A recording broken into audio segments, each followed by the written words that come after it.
Jumpa lagi Sobat Ngopi dimanapun berada. Hari ini teman-teman kita akan bahas sedikit tentang tantangan dan juga peluang ya di dunia pertanian di tahun 2023 ini teman-teman. Ya kita tahu banyak sekali isu resesi kemarin gitu ya. Kemudian ada juga masalah pupuk yang subsidi yang semakin naik dan juga apalagi pupuk yang non subsidi ya kan. Nah ini sebenarnya tantangan tapi juga peluang buat kita teman-teman. Ya tinggal kita pinter-pinter gimana ngakalin ini semua supaya bisa mendatangkan keuntungan buat kita. Nah, apa aja sih teman-teman tantangan dan juga peluang buat kita di dunia pertanian di tahun ini teman-teman. Teman-teman yang belum subscribe, subscribe dulu. Yang udah subscribe, terima kasih teman-teman, luar biasa.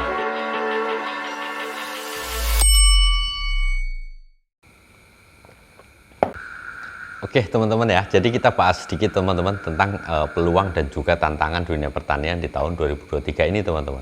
Ya, selain isu resesi global ini teman-teman, udah pasti menyebabkan perlambatan ekonomi, itu udah pasti teman-teman ya, mau tidak mau gitu. Walaupun kita sebenarnya tidak ngeling ke ekspor impornya ya, bahkan pade itu kemarin kan sudah nyetop bahan-bahan material mentah seperti nikel, kemudian timah itu udah di stop ekspornya teman-teman ya. Jadi kita yang kuasai sendiri, ya itu kan barang-barang kita, ngapain juga negara lain harus ngatur-ngatur kita gitu kan. Nah itu sebenarnya sudah baik sekali, langkahnya tinggal di dunia pertanian teman-teman. Resesi atau perlambatan ekonomi ini pun pasti akan berpengaruh, tapi kita nggak usah khawatir, pasti kan besok mau lebaran tetap aja orang spending ya kan, pasti orang tetap belanja. Kemudian nanti di Februari UMR baru sudah berlaku, berarti mereka ada penambahan uang untuk teman-teman kita yang kerja gitu ya. UMR naik berarti gaji mereka naik, spending mereka pun akan naik. Dan makanan ini adalah bahan pokok, mau nggak mau mereka akan beli teman-teman. Toh nyatanya sekarang banyak sekali makanan pinggir jalan ya, tetap aja kan ada yang beli gitu loh. Jadi kita nggak usah terlalu gimana ya, berpikiran negatif gitu tentang resesi global ini teman-teman ya, tapi kita pikirin peluangnya apa ya. Jadi sebelum kita bahas tentang peluang ya, kita bahas sedikit tentang tantangannya teman-teman. Kita tahu perang Ukraina sama Rusia ini lama teman-teman, nggak selesai-selesai. Jadi memang ini bisnis sebenarnya ya, mau nggak mau itu bisnis. Kenapa? Kita tahu sendiri pupuk udah nggak karuan harganya, nggak kebeli lah kita boleh ngomong seperti itu ya kan. Non subsidi 1 juta ya kan. Kemudian nanti pas panen harganya kita belum tahu loh berapa ya kan. Makanya kita mesti mengoptimalkan pupuknya teman-teman ya, supaya nanti pupuk ini bisa optimal diserap tanaman, kemudian juga biaya produksi kita bisa lebih rendah teman-teman ya. Nanti kita buatkan pola-pola pemupukan yang sesuai dengan kondisi sekarang teman-teman di Omah Tani TV ya teman-teman ya. Yang belum subscribe, bantu subscribe dulu ya kan. Nah kemudian tantangan berikutnya adalah masalah krisis pangan teman-teman ya. Katanya global dunia ini krisis pangan, tapi kenapa kita ya negara makmur, negara agraris, kita masih impor beras teman-teman ya. Kemarin Pak Menteri Perdagangan bilang nggak akan impor pada saat petani panen teman-teman. Pertanyaannya pas petani nggak panen, mereka impor nggak? Nah kalau impor kan bahaya sebenarnya gitu loh, bahaya buat kita petani, nggak laku nanti kayak biasa-biasanya gitu loh. Sekali kita panen ya diambil, mungkin pas kita panen lagi nggak diambil gara-gara katanya stok impor masih banyak, masih 100.000 ton loh teman-teman. Bayangin itu kalau beras punya kita semua ya, kita sebenarnya nggak akan krisis pangan karena kita produsen. Tuhan itu baik sama Indonesia teman-teman ya kan. Kita tanam apa aja tumbuh loh, apa sih yang nggak tumbuh di negara kita gitu ya. Saat mereka kesulitan bunga matahari, kita punya sawit ya kan. Walaupun kemarin sempat nggak boleh ekspor sampai ke Uni Eropa, toh nyatanya mereka ujung-ujungnya harus impor, nggak punya minyak teman-teman ya. Jadi krisis pangan ini sebenarnya peluang. Harga sawit kemarin sempat naik, terus turun lagi, sekarang mulai agak distabilkan lagi gitu ya teman-teman ya. Kita harapkan lebih naik lagi karena memang harusnya krisis pangan ya, permintaan tinggi ya, hukum pasar ya kan. Harusnya harga di petani pun naik. Ini belum teman-teman, masih 2.000 lebih gitu ya. Jadi masih belum semanis yang kemarin gitu. Nah yang paling parah krisis pangan tapi tomat tidak laku teman-teman ya. Saya dapat info dari teman-teman, katanya hari ini harga tomat itu cuma 1.500. Saya yakin ini nggak akan bisa nutup biaya produksi teman-teman. Serba susah, mau kita saranin dicabut, sayang nggak dicabut, rugi ya kan. Tapi kalau dicabut juga tambah rugi teman-teman ya. Kita hanya bisa sabar, ikhlas ya kan. Gimana caranya kita tahan tanaman kita supaya tidak kena hama aja ya kan, sambil pelan-pelan kita sabar nunggu harga, siapa tahu segera stabil teman-teman.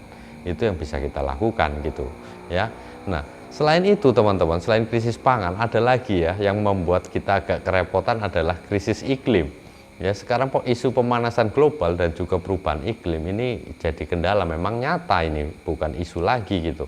Kita tahu curah hujan tinggi, kadang-kadang hujan disertai panas habis itu ya, jadi kelembaban tinggi tapi panas gitu. Nah, ini akan menyebabkan tanaman kita rentan sekali sama hama dan penyakit teman-teman. Kita mesti kondisikan nih gimana caranya ya kan, supaya bisa sehat terus, sehingga bibit yang kita tanam itu bisa sesuai hasilnya. Misalnya cabai ya bisa 1 kilo atau 0,8 paling enggak, itu baru kita bisa untung teman-teman ya, dengan pupuk yang nantinya kita bisa tekan biayanya gitu. Nah, ini jadi kendala tersendiri cuaca, karena kita nggak bisa kendalikan. Tapi kalau teman-teman yang punya biaya, ya silahkan, ini peluang.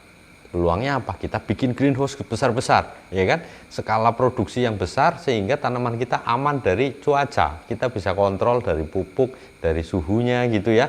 Kita bisa manipulasi di situ, nggak kena hujan, hama juga susah masuk, pasti hasilnya lebih optimal teman-teman. Ya, tapi itu memang butuh biaya yang nggak sedikit.